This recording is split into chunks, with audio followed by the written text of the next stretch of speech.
I believe he knew exactly what I looked like the entire time we were talking through the wall.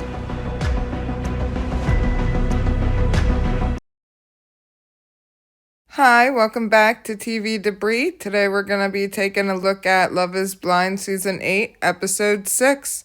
Let's get started. It picks up right where we left off in the last episode. It's Meg and Mason in the pods. And Mason is telling Meg that there's always been a 10 by her name. She's the only woman in this whole experience that he's put a 10 next to their name and that she's always been number one. Meg talks about how she can't really ever fully believe that because Mason didn't have the opportunity to choose. Madison broke up with him, so who he was committing to didn't give him the time to choose between her and Meg. So Meg said that that's something she won't be able to get over. She wants to believe him, but she'll never fully believe him because he didn't get that opportunity to pick. She'll always feel like he was going with her because she is who's left. Mason says that he's regretted saying that he's committed to Madison ever since he left the pod, which it is hard to know if that's true or not, because then later in the episode he says, because Meg brings up that she was always clear with Mason that he was who she was interested in, and she came in and would tell him that she has a crush on him. And then she would leave the pod all giddy and think, wait, he didn't really give me any clue or any hint that he feels the same way about me. And Mason says, I was always on that level with you. I was just on another level with somebody else. And it's like, okay, so was Meg always your number one? Because it seems like you're trying to spare feelings instead of just being totally open and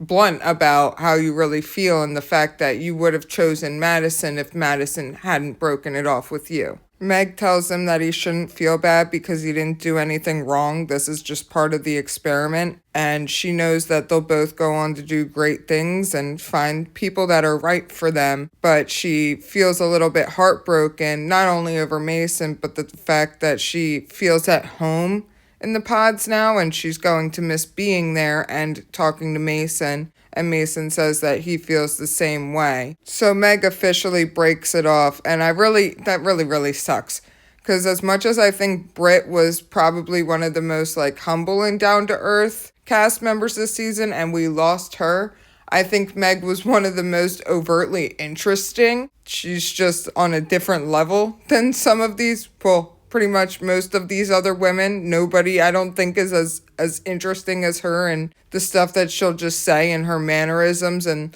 the manic energy that she brings. She didn't really have that this episode so far in this date, but we could see it a lot when she was happy and more blissful. So it's exactly what I was afraid of. We lost Meg, who's actually interesting, and we're going to be stuck with Madison. That sucks so bad. After the date, we see Mason going back to the men's quarters, and he says, I'm going home, boys, and there's a cut to the video confessional with him, and he says that he really wishes he never validated Madison over Meg, and that that's a regret he's going to live with for the rest of his life. And he says that he's still hopeful that one day he'll find his person because he really wants to find his best friend to spend the rest of his life with. There's a brief little moment of the women talking in their quarters, and it really just highlights Taylor saying that she lies on her vision tests for driving because she has a lazy eye. And she said when they tell her to close her eyes, she just keeps them both open because they're in the little binocular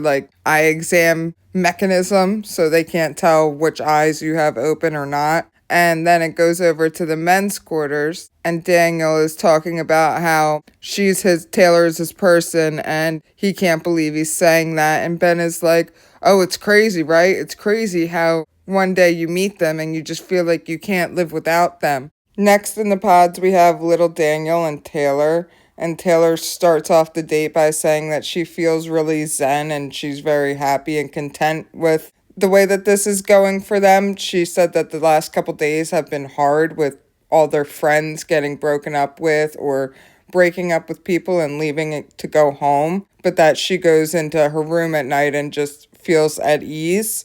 Daniel says that he wrote her a letter that he'd like to share with her, and she says that she also wrote him a letter. So they get all chipper about that for a minute, the fact that that's just another similarity between them. So they both read each other their letters, and it's just full with a bunch of sappy I love you stuff, like you're the one for me, yada yada yada. And then Daniel gets on one knee and proposes to Taylor, and of course she accepts.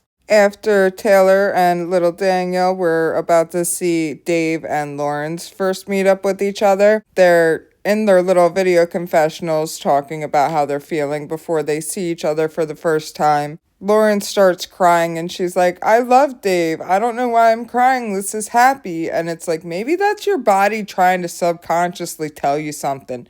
Maybe your body is like, lady, this ain't the right move. Don't do it. Then it flips over to Dave and he says that he's never really had the experience to know if somebody's truly loved him for the inside because he's always been an athlete, and I don't know. I guess he assumed everybody just wanted to be with him because they thought he was oh so attractive. I don't know. But he talks about how it was nice to be in an environment with the guys where they could open up and talk about their feelings, because he gets that vibe that none of them were really the type of guy to sit down and discuss how they feel before, and that it's very freeing. And it's like, yeah, this is what a lot of women have tried to tell men for a very long time, is it definitely doesn't do you any favors to just hold stuff inside. Then it pans back over to Lauren, and she says how in one of their previous dates, Dave mentioned or alluded to the fact that he only dates hot people, or has only dated hot people, so she's feeling a little nervous about if they're going to have the same spark when they meet. I'm not really sure what to make of that. I mean, I guess it seemed fine. It seemed like it went fine. It only felt a little bit awkward and a little bit weird. They meet each other and Dave gets down and puts the ring on Lauren's hand. Well, first she tries to grab it out of the box herself, but she's literally trembling. They're both talking about how sweaty they are and how Lauren says, how do you feel? And Dave goes, weird. And then they go and they have a seat and they talk about whether or not they think that the other one looks how they were picturing. Dave was like, you look kind of like what I was picturing. And Lauren's like, you look a lot like what I was envisioning. Then at one point, Dave goes, do I remind you of anybody? And she's like, no, not that I can think of. And he's like, she asks him the same, and he says, no, it's just something I usually try to do when I first meet somebody. She says, oh, does my voice match my face? And he goes, not really. And at one point she says she feels like she smells. And Dave's like, that's okay. And he also tells her that now that he can see her, he definitely can see that she'd be a teacher. I don't like the man, but I will give him that. Ever since she said she was a teacher and then like taking the whole selling curriculums away, she looks like a teacher. Like she looks like somebody that would teach in like a middle school. So yeah, they sit on the couch and awkwardly kind of touch each other and kiss a little bit, and in their confessionals, they seem happy. Dave says that he can tell that she really just wants him for him and she didn't care what he looked like no matter what. But I don't know. He doesn't really say, I never cared what she looked like. At one point when they're sitting on the couch, he did say that, oh, it wouldn't have mattered to me too much. But given the history and the things that we know and have heard him say before, I'm not sure that that would have been 100% true. We go back to the pods for a date with Devin and Vanessa. Virginia. Jeez, why can't I keep anybody's name straight? I feel like this has just been all like jumbled together. There's like little bits of spice, but like not enough extreme drama for me to be able to keep anybody straight. We're in the pods with Devin and Virginia. Everybody's writing fucking letters this week, let me tell you. It's just like, we got to get our feelings down. Let's put them on paper so that we can say it to this person that we're about to marry. No hate on letters, but I'm like, damn, everybody's writing a letter. So Devin reads a letter to Virginia. It's the same thing as with Devin Daniel, little Daniel, and Taylor. Jeez. Little Daniel and Taylor, it's just a bunch of sappy stuff about how, you're the greatest person I ever met. Like, I could tell that you're so genuine and sweet, and I opened up to you about a lot that I don't open up to other people about, which I'm guessing is the ibuprofen dependency. He probably just doesn't run around saying that to everybody he meets. And then at the end, he asks Virginia to marry him, and she says yes. Oh shit, guys, this next date is uncomfortable.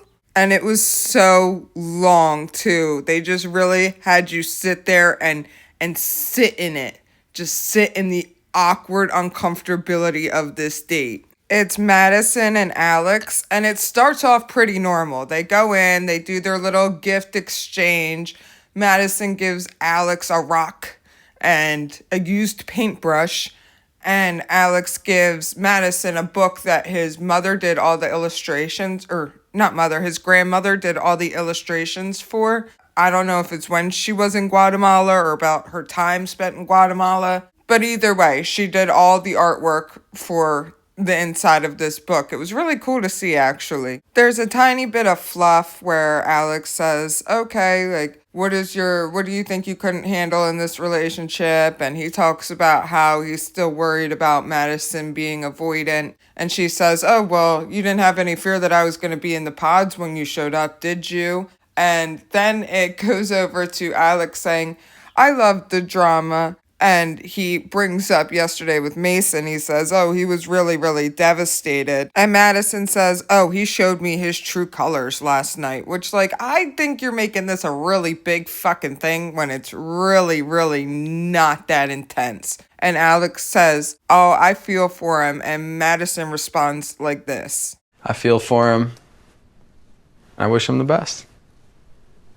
Makes fun of us. And the train really starts going off the rails pretty much at this point. Alex says, well, Mason told us that you talked to his other connection and essentially ruined the chance that he had with her. Madison's like, what?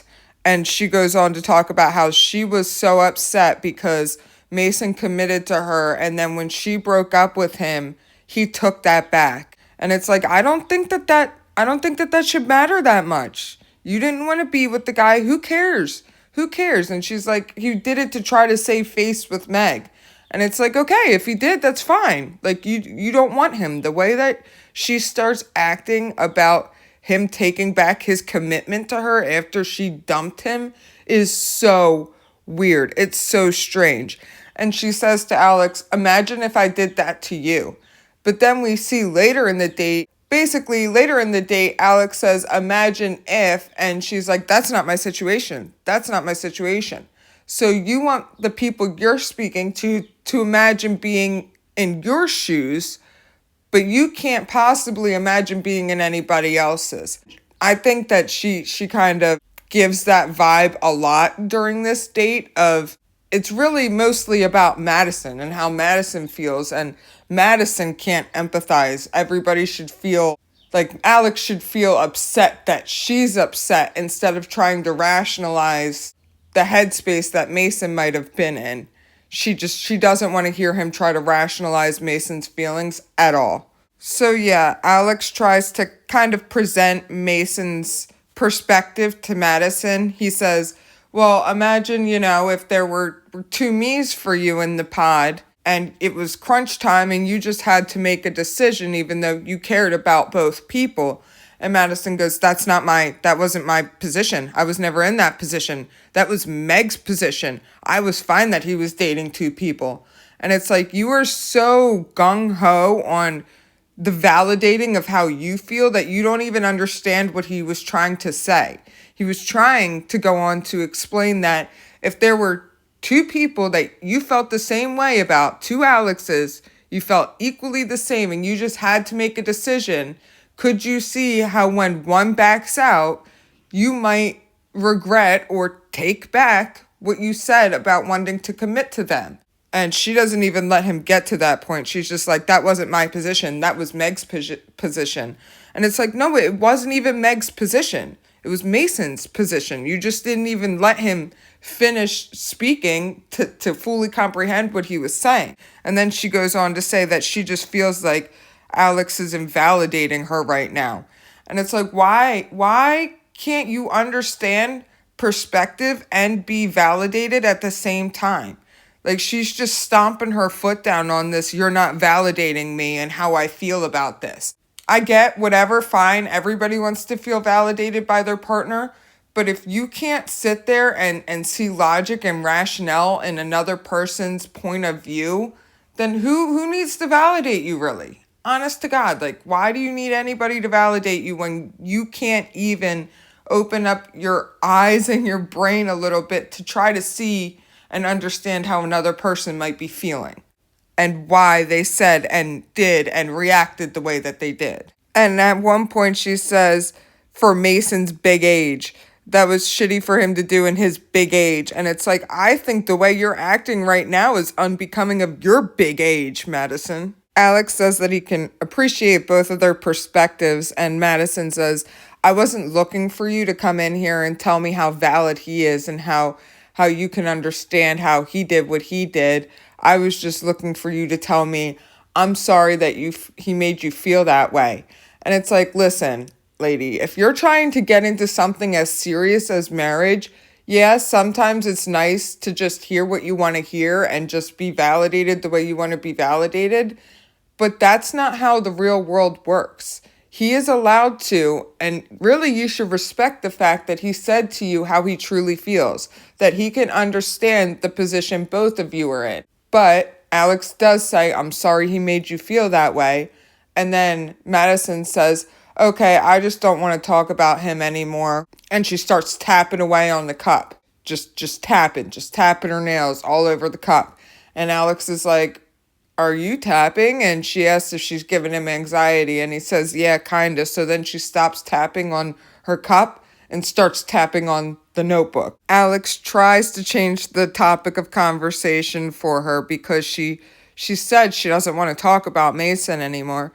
But as soon as he does, she says she can't get in the headspace to talk about the future with him right now. And when Alex brings up that he's not sure how to make her feel better when she shuts down, she's like, I told you what was wrong with me. And goes right back into her feeling about how she felt let down and shitty when Mason took back his commitment to her.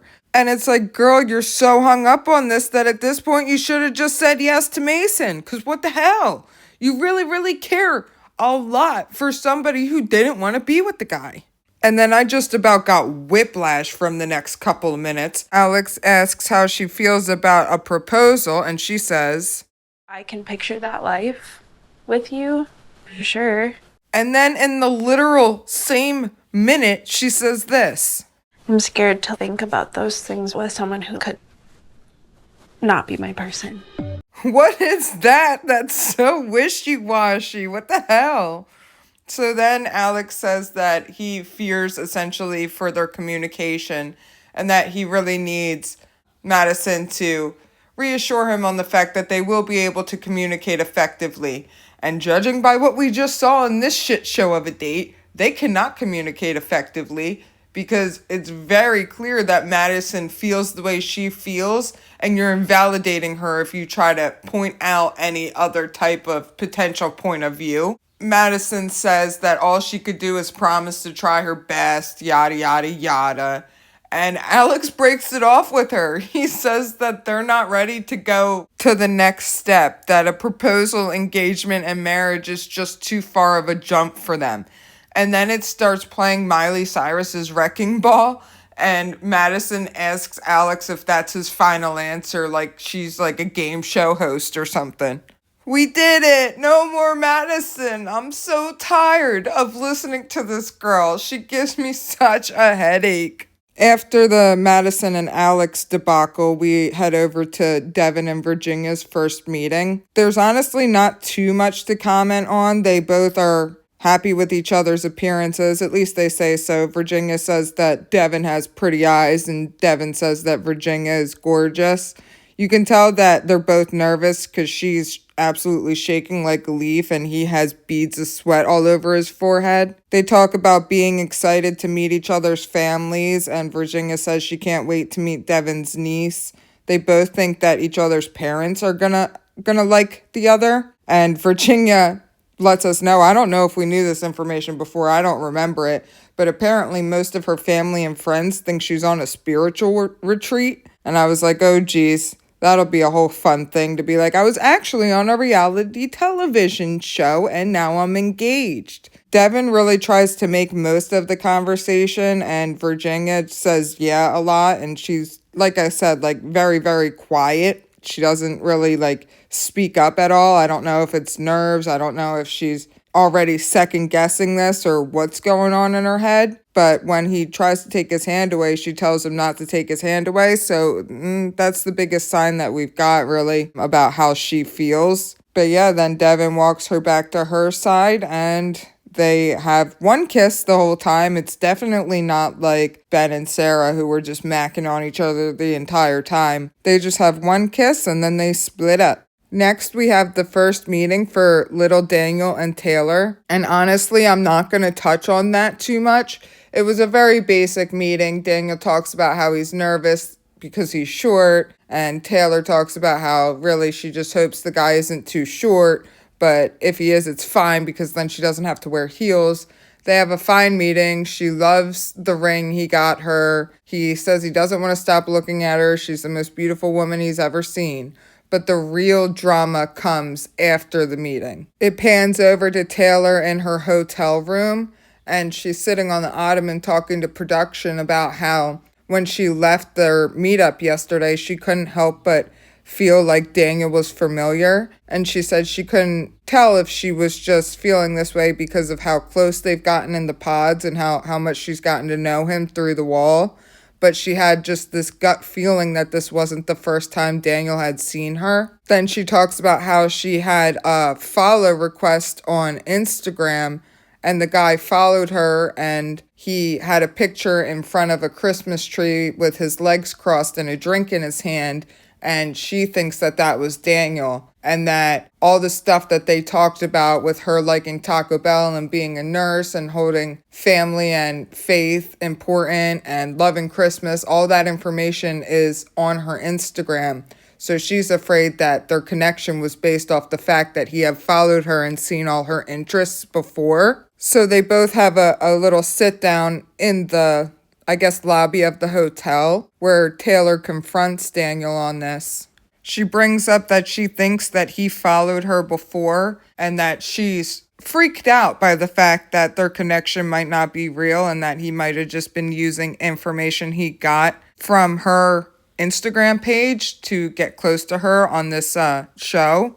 And Daniel says that he doesn't follow her, and she said, well, you followed me and then unfollowed me. So Daniel says back that he doesn't know why he would do that, which leads Taylor to ask him directly, do you have a picture on your Instagram of you in front of a Christmas tree with your legs crossed and holding a drink? And Daniel says he doesn't. He has a picture on his Instagram of him in front of a fireplace, but he doesn't have a drink. So she says to him, oh, well, you could see why I'm a little freaked out, right? And he says, yeah, he understands that. And then the episode cuts. So it leaves it pretty up in the air on whether or not he was in fact following her on Instagram.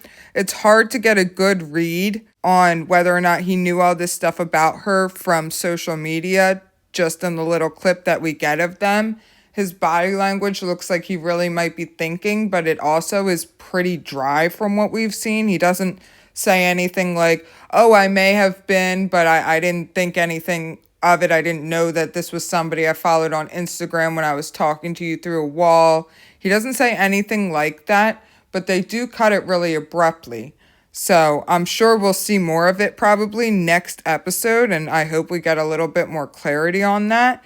Because the way it's presented is that she feels like this guy stalked her all the way up to Love is Blind to become her fiancé, which would be really, really, really alarming if that were the case. So I'm holding out hope that that's not what happened, because if it is, that's too weird. Too weird. So that's all for episode 6. I'm really stoked because I feel like we're finally out of the pods.